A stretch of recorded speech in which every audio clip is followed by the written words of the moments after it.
don't know, so I'm gonna just tell you. I got into a car accident. I like to know where people stand so I know how to treat you accordingly. Baby trying to do it, I'm just doing me. I be working hard and he just want it free. Be competitive with yourself.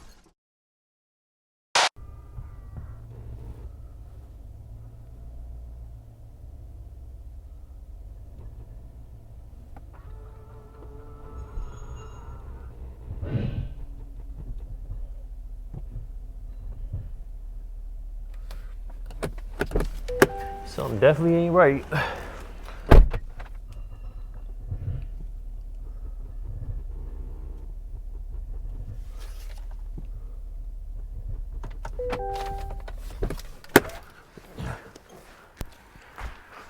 What the fuck is that noise? All right. Hey, what's going on? It's Jsean for another video. This particular video right here is about Yukon Denali. So if you don't know, if you don't watch my channel already, you see I picked up a 2022 TAHOE that was picked up in the very end of 2021. So I always wondered, if you're like me, I always wondered what the difference was between the GMC brands and Denali, Yukon, whatever. I don't even know the difference between the Yukon and the Yukon Denali. I don't know, it's a little confusing to me. The only main thing that I know of, that I'm aware of, is the fact that the grille is different. Body-wise, they're pretty much the same body. As you can see here, it's dirty. A little bit differences, but it's pretty much the same vehicle. As far as, say, Escalade, I know it's comfort-wise, it's a little different. Maybe the engine's a little different, but body structure is generally the same. They may have some nice luxury features that you may not find on the other options, such as like TAHOEs and stuff like that. So in my opinion, what I generally see with these vehicles, the first thing that sticks out to me is actually the grille. Let me show you the grille. Let me show you the headlights, little subtle, simple features. And then I'll kind of walk you through what I notice the difference is, and just kind of give you my ending opinion on what I think about the difference. So the first thing you're gonna notice, these stock wheels are 22s. They're okay. Body-wise, structure-wise, here is all the same. This kind of reminds me a little more of like Escalade vibes to me. I don't know why, but or maybe an LTZ or Premier or High Country, because it has the chrome outline. I have this, but mine doesn't have this outline on it. The big Denali badge, chrome here on the, I guess a door guard or something. It's not chrome here though, like on my TAHOE. It has chrome right here.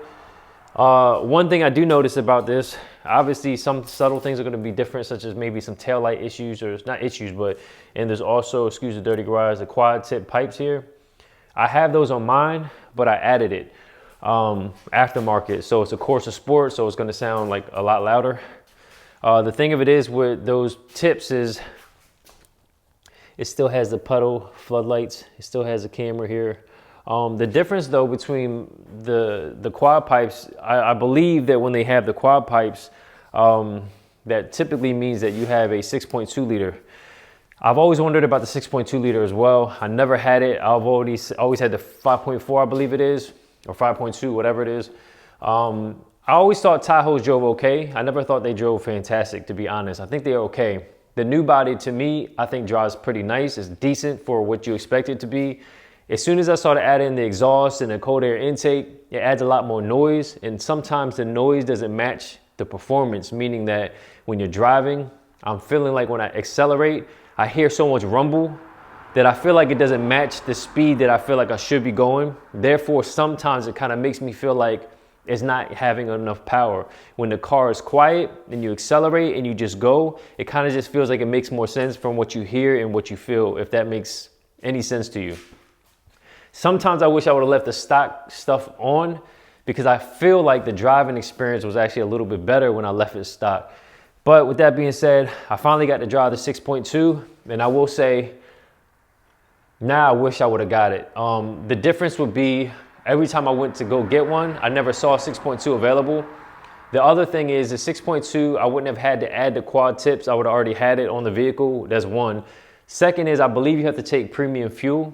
That's two. The other is the performance in general is a bit more snappy. It picks up, it goes pretty good. Except, like I said, I think you have to use premium fuel or higher octane fuel, right?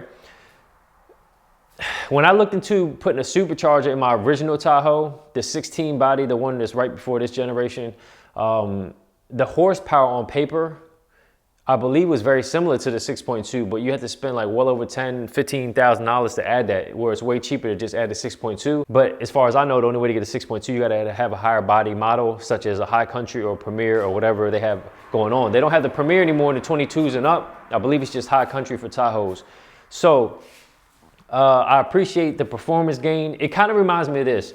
If you take like something you're used to, like a 6-cylinder vehicle, and now they don't have 6-cylinder vehicles, a lot of times they have 4 cylinders, but the turbocharged, single turbocharged, right?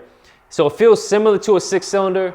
It picks up decently, but a 6-cylinder is gonna feel, to me, like you're gonna feel it a little more. Or that's the kind of difference I can tell you. It's not that the Tahoe, the regular V8 is bad. It's not bad. It's just not as good. It's just, you could tell there's a performance gain that now that I've experienced it, I don't want to go back to the 5.4 or 5.2 liter existing that I have. I never want to get that now. To be honest, now I'm kind of in a zone where I think I even want to go for like an Escalade next time or something and raise the bar a little bit for myself. But let me show you the exterior stuff. As you can see, these headlights are a bit different. These LEDs are different than my Tahoe for sure. Big face grille has these right here. This is a 21. This is a love or hate it grill. You still got the camera. This would look better if this red was black, honestly. This grill is very huge. I have a love or hate for this grill. When I first used to see it, I used to actually think that it was, I used to actually feel that it was kind of pickup truck looking. But now the more I see it, I kind of feel like it looks a little more luxurious. Sorry about the noise. I kind of feel like it looks a little more luxurious than my Tahoe. The Tahoe looks kind of sleek, but now I kind of feel the Tahoe sometimes looks like a dried down version. And I think that's kind of how they price mark these as well. I believe the Denali, Yukon Denali, whatever, is priced a little bit higher. But my vehicle has a certain features that this one doesn't have. The interior, I don't know if you remember my Tahoe, but my Tahoe's getting worked on right now, so you can't see what it looks like. Obviously, I added different features like changing these carpets out, but these are perforated seats. It says Denali right here. Still has heated steering wheel. I don't have the option to hit the cameras whenever I feel like, which I don't like, but one thing I really like is a heads-up display. I really wanted the heads-up display in the Mercedes. I tried to figure out how to add the heads-up display. Come to find out, the heads-up display you have to replace your entire windshield. The windshield has to be compatible with the heads-up display, because the heads-up display itself is not that bad, but then you got to change the windshield, change the heads-up display thing right here. Which sucks. I thought I had that on mine, but nowadays, unless you're ordering it from scratch, you're not going to get every single thing you want, which sucks. So besides that, if you look, it's pretty much the same layout with the captain chairs in the back.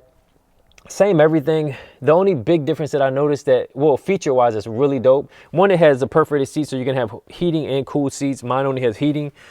But if you look here, this cluster is ugly, but that is also because it's a 21 model. I don't know what 22 changed, but I know on the 22 Tahoe that I have, it's all digital. The 21 Tahoe looks exactly the same, except the cluster is half analog, half digital, which will let you know it's a 21 or earlier. This dashboard layout is quite a bit different than my Tahoe.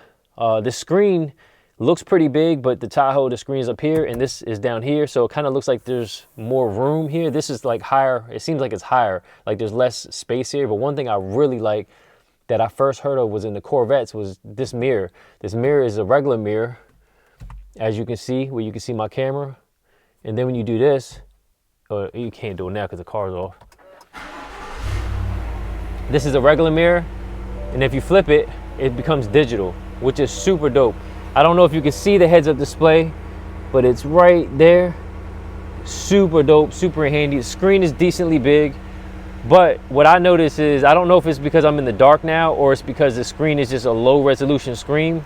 The screen sucks. It's very faded. It almost looks like just an old school cheap digital screen. This is how this looks here. It's just generic, regular steering wheel like anything else. But this whole layout right here, this console layout is quite a bit different than mine. I have the same buttons here, but mine, it's just positioned a little bit different. So everything is pretty much the same body wise. It's just that they shifted some things around the design. I could kind of see how this maybe looks a little more luxury looking. It kind of reminds me of like a Range Rover a little bit in how this is shaped, but it's not bad. It's not like I prefer one over the other. It's very similar. So let me just see. This is just black gloss, so it's shining. I thought this was some clear stuff that was gonna glow or something, but it's not. This is all the same. This is all the same. Still got the big roof, double roof, which is dope. All this is pretty much the same. So I gotta turn this off because the car's running. So with that being said, that's pretty much the main differences. The biggest thing that I would take away from this is gonna be preference. If you like the big grille, you might like this better. As far as ride and stuff like that, it feels generally the same. One thing that the seats vibrate though, that's cool when you get alert when you're close to, like, it senses cars. Mine doesn't shake my seat, but what it does is, and it shakes even from the left side or the right side on your where you're sitting to alert you where it's coming from. Kind of scares me sometimes when I'm parking, versus mine has a light that blinks on the where the heads up display is, and it also chimes. So that's kind of like more normal for me. It doesn't shock me. It doesn't scare me as far as like make me jump. I'm just relaxed and I hear the beep and it makes me aware.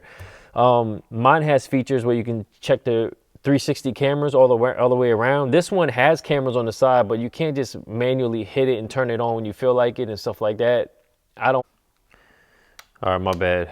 My battery died. I'm just on a little point and shoot, and honestly, this is why I started using my phone, because my phone hardly ever dies. But anyway, I wanted to pretty much talk about and wrap that up and what I think about the Yukon Denali versus the Tahoe. I've always wanted to experience it. To sum it up, the first thing you're going to notice is in the body is generally the same, but exterior wise, the first thing you'll mainly notice, everything is upgrades, like the exhaust and the engine size. It's all upgrades. So in general, the thing you're going to notice is the grille, the face, right? If you're not into the GMC grille, you're not going to like it. You can go to a Tahoe or something else. GMC, the Escalade has a big grille in the front, so if you're not into that, then you just got to go with something like a Tahoe. Me, I'm kind of getting used to the big grille. I don't know if I like that one because it's all like kind of chromish or whatever. It's a little too much. And the thing I don't prefer about it is not the grille, it's the big GMC generic plain logo. At least the Escalade has a nice classy looking emblem. GMC just looks very generic. It's just a generic font. If you black it out, it looks way better, I noticed. But besides the grille, I kind of feel like that's more of a luxury vibe than the Tahoe in some ways. My Tahoe, I blacked it out, so now I feel like it has a little more sleeker vibe, but that's just what happens when you black everything out, debadge stuff or black out the badges too on vehicles. It just kind of gives it a more sleeker vibe, so it could be that. The headlights or headlamps are totally different. They're all LEDs, but it's definitely a different style than my Tahoe. Sometimes I feel like the Tahoe is kind of similar to the Escalade with the skinny lights and stuff like that. Ultimately, the Escalade is going to be a better visual, like exterior wise. Interior, obviously Escalade, even though I never drove it, I just seen a lot of the features that they have and it seems pretty slick. One thing that I really like about this model that I think I could have probably got on the Tahoe, just it wasn't an option when I got it, was I like the mirror. The digital mirror is super dope. It doesn't allow you to see inside the cabin to the outside. It just goes straight to the back window, so you can see a bigger view, and it seems to work very well in the daytime, nighttime. It's super dope. I don't like the cluster, the instrument cluster, but I think that's because it's the 21 model. Interior is pretty much the same. As far as like the dashboard, in some ways I kind of prefer the GMC. In some ways I kind of like the Tahoe. So it's a flip of a coin. It's not going to make that big a difference of which one you're going to pick because of that simple aspect of it. The way it drives is better than I would say my Tahoe, only because it has a bigger engine. I notice it. It's not crazy noticeable, like way better, but it's better for sure. If I could go back now and pick those options, I would have definitely got the mirror. I would have definitely got heads-up display, which I already wanted, regardless of if it was the Mercedes or the Tahoe. It doesn't matter. That's something I've been wanting for a long time. What was it? The bigger engine. 100% bigger engine, heads-up display for fact. The heads-up display, the thing of it is, if you drive, especially one hand, your hand is kind of blocking the instrument cluster, so you're not really looking at the speed or what you're listening to or what the speed limits are. Excuse me. So looking at the heads-up display is way more convenient. It seems to make a lot more sense to me. I like it. Way smoother experience. So besides that, I don't know. I'm just glad I was able to. It's unfortunate that I got into an accident and somebody hit me. It's just a little fender bender. They had to change the headlamp because the clips for it broke because the way they hit my bumper, they broke my bumper, and it kind of shifted the rest of the elements inside behind the bumper. It's not a big accident or anything like that, but just some physical exterior nonsense. You know what I mean? But it's getting fixed. Probably be a few days or whatever. We're already in the new year. In January, this happened in December sometime. And I'm just looking forward to get my vehicle back in pieces. It was hanging off the bumper a little bit, it looked kind of ridiculous. But going forward, I don't think I'm ever gonna get another Tahoe probably. I'm probably just gonna keep elevating. I don't know if I even get the GMC, but I think I'm gonna just aim for Escalade next time if I get a full-size SUV. The more life happens, even though a full-size SUV is handy and it comes into play, I find that I'm needing the less and less of the full-size SUV. The mid-size SUV like the Benz is cool. It's compact, it's not too small, it's like kind of in the middle. I kind of prefer that. But one thing I've been really missing lately is a car. I kind of miss having a car, a four-door, nice luxury sedan, or I want a sports car type of vibe. I don't know, and it's not a good timing for that right now at all anyway, but in general, it's kind of like what I've been kind of feeling like I want. So maybe the next time I either jump, upgrade, or I'll just change to a whole different complete vehicle. So yeah, so with that being said, make sure you do everything at your top level, and remember you're no competition with anybody except yourself. So make sure your next move is your best move, or at least your better move. Till next time, later.